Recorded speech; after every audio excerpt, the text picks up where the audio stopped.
Ladies and gentlemen, distinguished guests, welcome to TRT World Forum. For the last 5 years, the TRT World Forum has become a hub of intellectual, journalistic, and academic exchange among experts and practitioners around the world. In this beautiful city of Istanbul, at the crossroads of civilizations, our forum brings together different opinions and voices on the most pressing issues facing our world. While seeing the formation of a TRT World Forum network among the regular participants of our forum, every year we see new faces at our meetings. In the last 2 years, due to the impact of COVID-19 pandemic, we have facilitated this conversation virtually. We are hoping to return our normal setting in 2022 and are expecting to have a more creative framework with the participation of our distinguished guests. Just like previous years, this year, we will have both public sessions and expert roundtables. This year, the public sessions will include engaging discussions on key international issues such as the foreign policy strategies of the United States, Russia, and European nations and the developments in crisis areas. Expert roundtables will focus on the theme of power and paradox, understanding grand strategy in the 21st century. Under the umbrella of this theme, we aim to explore increasing competition between regional and international powers. We hope to have fruitful discussions on shared and divergent interests and agendas at a time when the world faces new challenges and uncertainties. Ladies and gentlemen, for the last 2 decades, both experts and practitioners of international relations have engaged in discussions on the nature of international system. Significant global developments in the first decade of the new millennium triggered a conversation on the future of the world order. The global war on terror, the invasion of Iraq, and a global recession caused the international community to expect an imminent transformation in international relations. Most agreed that these developments would mark the end of the unipolar world, with rising power like China, Brazil, Russia, and India, along with the European Union, creating a multipolar system. Many believe that the liberal international order would have more actors at its center. However, in the second decade of the millennium, a different picture emerged. First, there was a significant challenge to the liberal international order. Unlike previous criticisms to the institutions and norms from the rising powers, the real challenge came directly from the architect of the international system.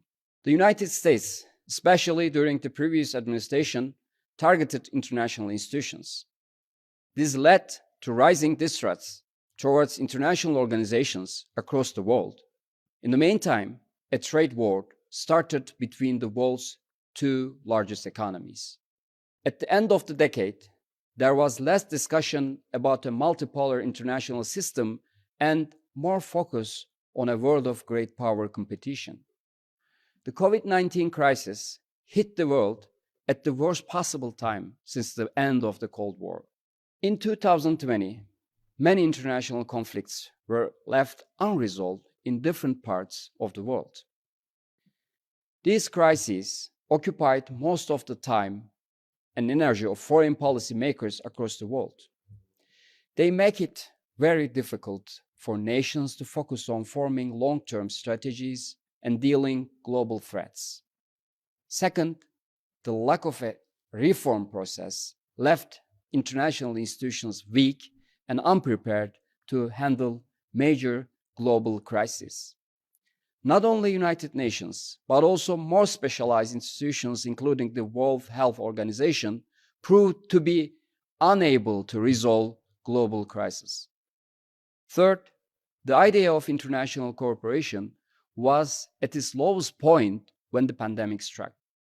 This lack of cooperation caused the pandemic to move from one major power to another in the last 18 months, from China to European Union, to the United States.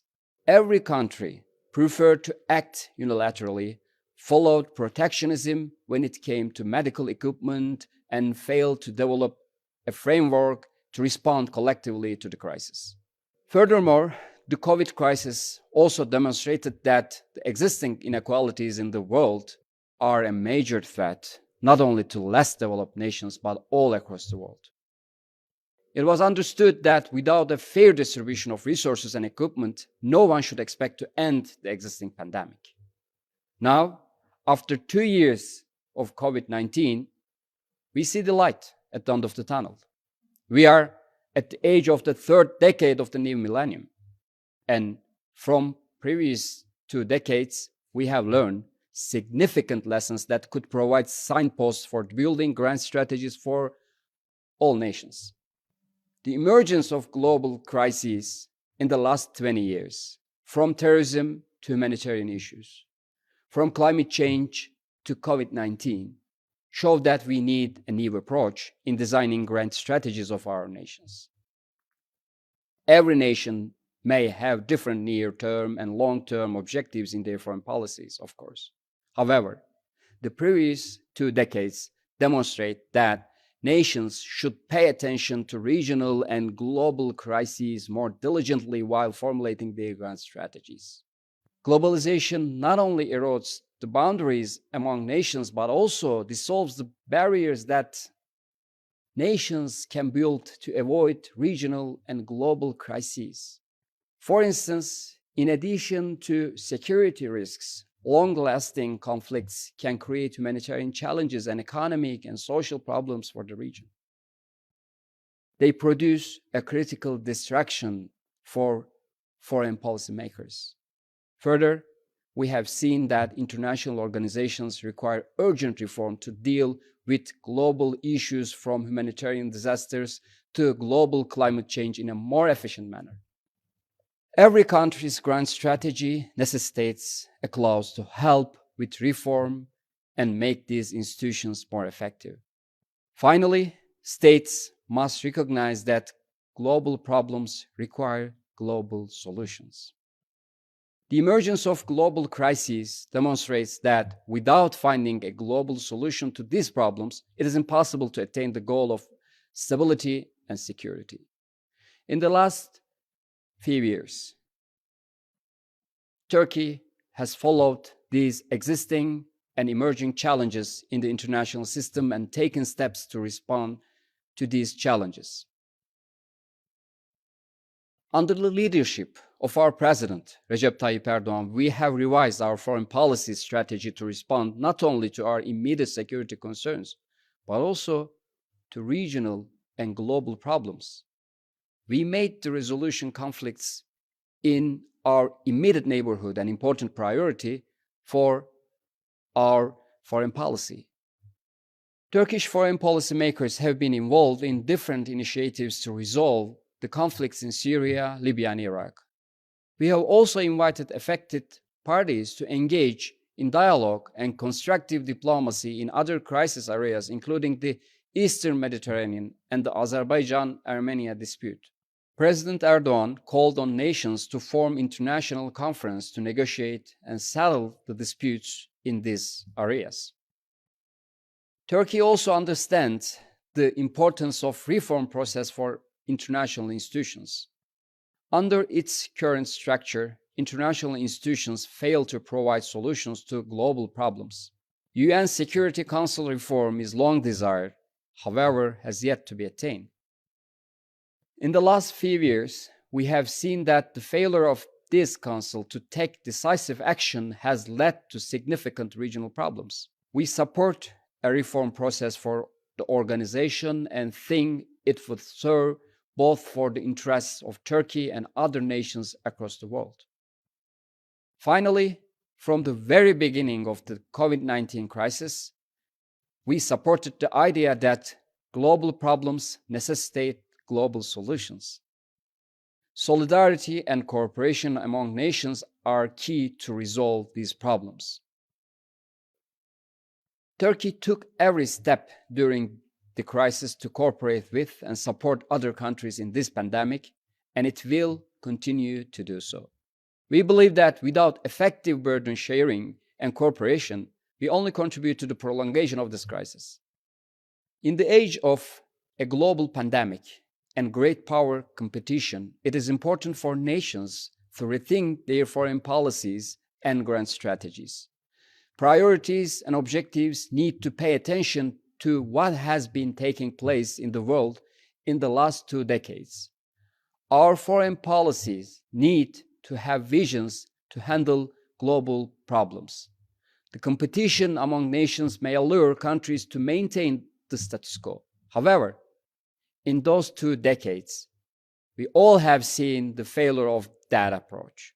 Although there is a period of superpower competition upon us, other nations should act more responsibly and allocate a place in their strategies to establish a form of coordination among nations to respond to the global crises. Instead of waiting for superpowers to play the leadership role in times of crisis, other nations should join forces to attain those goals. States must face the reality that in this interconnected world, destabilization and crisis in one area will eventually spread. Constructive and innovative diplomacy and international engagement will be key in the process of containing all these challenges. Turkey is playing its role and is ready to work together with other nations. It aims to lead by example on how to achieve cooperation and dialogue among nations amid different crises and challenges. We very much welcome competition in this arena. I'm hoping that the conversations and debates in this forum will help us achieve these goals. I'm very much looking forward to learning from discussions at this forum. Thank you very much.